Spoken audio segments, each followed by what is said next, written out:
nous allons vous présenter les opportunités business qu'il y a au Ghana. On a vu quel beau pays était le Ghana, on a vu que le Ghana était un peuple chaleureux. Maintenant, on va vous accompagner avec 5 étapes pratiques pour vous donner l'envie d'aller créer une entreprise là-bas, d'aller créer du business. 5 étapes en voyant tout d'abord les éléments clés sur le Ghana, les secteurs porteurs qu'il faut connaître, les opportunités business liées au tourisme, le code des investissements, savoir comment faire pour créer là-bas, et enfin le process de création. Ce qu'il faut savoir sur le Ghana aujourd'hui, c'est que comme l'a dit tout à l'heure Jessica, c'est un pays qui est prêt. C'est un pays qui est prêt à accueillir, que ce soit des investisseurs, des porteurs de projets qui souhaitent créer de la valeur au pays. Pourquoi est-ce que c'est un pays qui est prêt? Tout simplement parce qu'on a plus de 29 millions d'habitants et que les jeunes de 18-35 ans ne sont qu'à 6,8% au chômage. Ça veut dire que les gens sont actifs. Et une population qui est active, une population qui a un fort taux d'alphabétisation, ça ne peut qu'être une best place pour investir en Afrique, s'engager et construire pour créer de la valeur. C'est la deuxième économie la plus forte de la CEDEAO. Et comme on le voit, il y a un projet de la part du président qui est un département, one district, one factory, une usine. Il est important en fait de se rendre compte que le Ghana est une terre fertile, arable, l'économie est principalement agricole certes, mais il y a une forte volonté du Ghana à vouloir s'industrialiser. Et quand on a un pays qui veut s'industrialiser, et bien forcément c'est qu'on a une économie qui va de l'avant. Donc oui, allons au Ghana. C'est d'ailleurs pour ça, Guy, qu'on nous appelle les champions d'Afrique. Après les Ivoiriens. Juste après. On voit qu'on a un pays hyper stable. Aujourd'hui, on a un président qui s'engage fortement dans le pays et qui, par exemple, crée des accords bilatéraux avec la France. On voit qu'il y a vraiment une volonté d'aller de l'avant et de rapporter de la stabilité. D'ailleurs, le commerce bilatéral au Ghana, c'est 500 millions d'euros. C'est juste énorme, en fait. Sachant que la balance commerciale du Ghana n'est pas déficitaire. Donc on a vraiment quelque chose de fort. Et enfin, la 3G fonctionne. Donc pour toutes celles qui veulent faire des selfies, c'est possible sur Instagram. Et surtout, le réseau routier. On parlait de Uber tout à l'heure. C'est possible. On a un réseau routier performant, des autoroutes fiables, qui permettent de naviguer. Peut-être pas jusque partout, mais en tout cas, on a des possibilités avec deux aéroports internationaux. Donc les choses sont là, les infrastructures sont en place. Et pour faire du business, il y a un hub technologique. Tout ce qui est incubateur, tout ce qui est vraiment lieu de travail, lieu lié à la technologie, le Ghana est complètement équipé. C'est pas anodin si l'année dernière Google s'est installé là-bas pour ses locaux sur l'intelligence artificielle. Aujourd'hui, il faut noter qu'il y a plus de 70 entreprises françaises au Ghana. L'Oréal, autant de grands groupes que de petites PME, ils ont tous choisi le Ghana et j'espère que vous aussi. Alors, il faut savoir qu'il y a 4 principaux secteurs qui pèsent énormément dans l'économie au Ghana.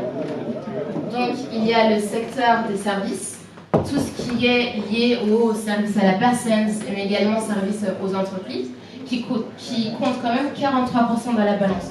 Donc il faut savoir, vous avez dit que le Ghana était un peuple accueillant, c'est pas étonnant du coup que les services pèsent lourd dans la balance. Tout ce qui est lié à l'industrie, tout ce qui est manufacture, or, pétrole, tout ce qui est lié à la production pèse 31,53% dans le PIB du Ghana en 2019. L'agriculture, il faut savoir que le Ghana est le deuxième pays producteur de cacao après la Côte d'Ivoire, mais on est aussi producteur de café, de noix, d'ananas, de tomates. Le sol est tellement riche qu'il y a des choses à faire.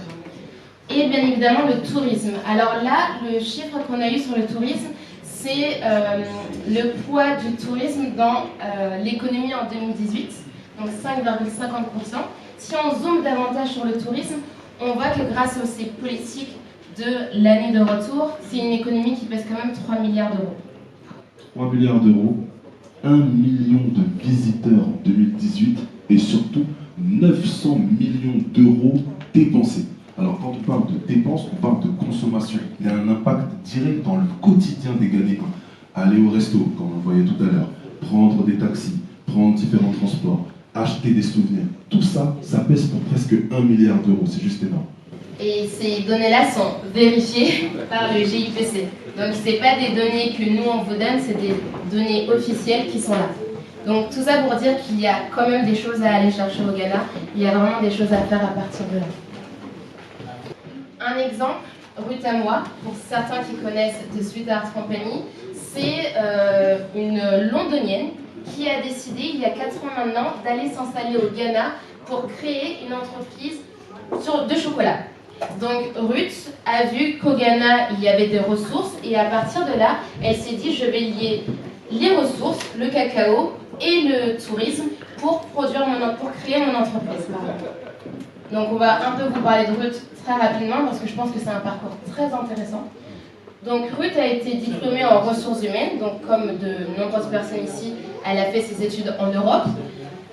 Et lorsqu'elle est partie au Ghana créer son entreprise, depuis qu'elle a créé son entreprise au Ghana, elle a aujourd'hui une dizaine d'employés, ce qui n'est pas négligeable. Elle est partie d'une ressource qui est dans le territoire pour créer une entreprise et créer de l'emploi. Et c'est des choses que vous pouvez également faire ici, aujourd'hui. Donc aujourd'hui, ces chocolats que vous voyez là, c'est des chocolats haut de gamme. Les opportunités business liées au tourisme, souvent lorsque beaucoup de porteurs de projets veulent entreprendre à l'étranger, ils se disent qu'est-ce qu'il y a en France? Ok, ça existe en France, je vais l'emmener en Afrique. Ça, c'est faux, d'accord? C'est exactement ce qu'il ne faut pas faire. C'est une des clés d'échec des entreprises.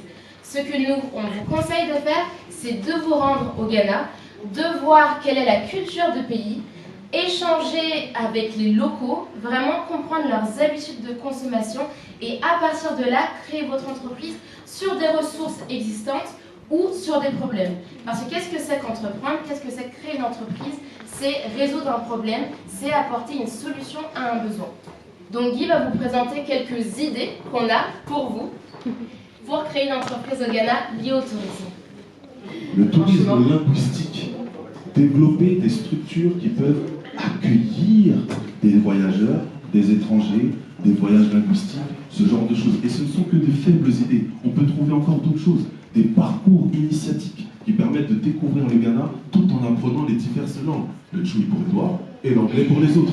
Il y a toutes ces possibilités qui sont là. Le tourisme culinaire. Moi, mon premier réflexe quand j'arrive dans un pays, c'est de trouver le meilleur resto. Je suis sûr que vous aussi. Jessica a parlé du jollof tout à l'heure. On a tout ça. Il est important en fait de pouvoir développer des infrastructures accueillant la possibilité de proposer des plats divers et variés, comme on l'a vu tout à l'heure. On peut également parler de divertissement. Afrochella, Afronation, on voit déjà que le Ghana est un hub pour le divertissement. Tout ce qui est musique, tout ce qui est art, tout ce qui est vidéo, tout ce qui est film. Créons en fait des sujets qui mettent en valeur la culture du Ghana et qui permettent de développer l'économie du Ghana. Enfin, on arrive au tourisme culturel. Et pas tout ça est lié en fait. Le fait qu'on voit par exemple une rue d'Amois qui crée à la fois du chocolat, mais qui, on ne vous l'a pas dit, organise des ateliers initiatiques pour faire découvrir la manufacture du chocolat, les champs dans lesquels on trouve le cacao, comment on produit le cacao, comment on le fait pousser, etc., etc. Tout ça, en fait, c'est culturel. Et toutes ces cultures, les chefs du village, ce genre de choses, il faut pouvoir le mettre en avant, parce que c'est pas folklorique, c'est beau, et c'est une réelle richesse. Et enfin, le tourisme d'affaires. Chacun d'entre nous, ayant vécu dans des pays occidentaux, avons vu des choses. Avons vu des choses qu'on peut breveter ailleurs, notamment au Ghana. Et il est intéressant de venir y entreprendre tout en s'adaptant au territoire, mais toujours en pensant aux méthodologies et aux choses qu'on a apprises dans nos pays, parce que c'est une richesse d'être entre guillemets métis, habiter en France, être né en France ou en Angleterre, et de retourner en fait sur ces terres d'origine pour y créer de la valeur. C'est une double richesse et il faut pouvoir s'en servir. Il y a tout ce qui est conciergerie également dans le tourisme d'affaires. Bref, il y a plusieurs opportunités à saisir et on compte sur vous pour les saisir. Quel est le process de création? Tout d'abord, je le répète, allez voir le bureau économique de l'ambassade. C'est vraiment la première des choses à faire et vous allez comprendre pourquoi très vite. Une fois arrivé au Ghana, il y a une chose importante à faire, c'est l'immatriculation. Tout comme en France, il vous faut un cabis qu'on appelle là-bas un TIN number. Donc, en allant à la RGD, donc le département de registration, vous allez pouvoir obtenir l'équivalent de votre cabis. Suite à ça, le dépôt du capital. Dépôt du capital pour les étrangers, donc les personnes qui n'ont pas la nationalité ghanéenne, c'est différent. Il faut savoir que le Ghana privilégie la coopération entre les locaux et les étrangers. Si vous n'avez pas la nationalité ghanéenne, pour créer une entreprise au Ghana, il faut compter au moins 500 000 dollars de capital, que ce soit en numéraire ou en nature. Donc quand je dis en nature, c'est-à-dire des machines, etc. Bien sûr, ça dépend du secteur d'activité. Je vois qu'on me fait des petits gestes. L'intérêt du coup de s'associer avec un local, c'est que vous êtes affranchi d'une grosse partie de cette obligation de capital minimum si vous créez avec un local. Et que ce soit en termes législatif, pour baisser ce minimum de capital, ou même pour entreprendre, vous êtes gagnant, enfin vous êtes doublement gagnant. Parce que vous avez un local qui connaît le pays, qui connaît le marché, qui connaît les habitudes, et vous pouvez apporter votre expertise et créer comme ça un système win-win. Enfin, à la GIPC, le GIPC, c'est l'organisme qui gère tous les investisseurs étrangers et qui s'occupe en fait des démarches de création d'entreprise. Donc il faut absolument s'y enregistrer, puis déclarer son activité au centre des impôts, classique, comme en France. Et enfin, parce que vous avez vu les belles photos, nos beaux paysages, il faut pouvoir les préserver. Donc en fonction de votre secteur d'activité, vous avez vous devez ou non demander un certificat d'impact environnemental. Nous vous remercions très chaleureusement. Ça a été tellement intéressant pour moi. Après avoir écouté Mélie et Guy, alors tout de suite, quand je vais prendre ma retraite, je vais maintenant créer une entreprise. Parce que vous m'avez donné l'envie de le faire.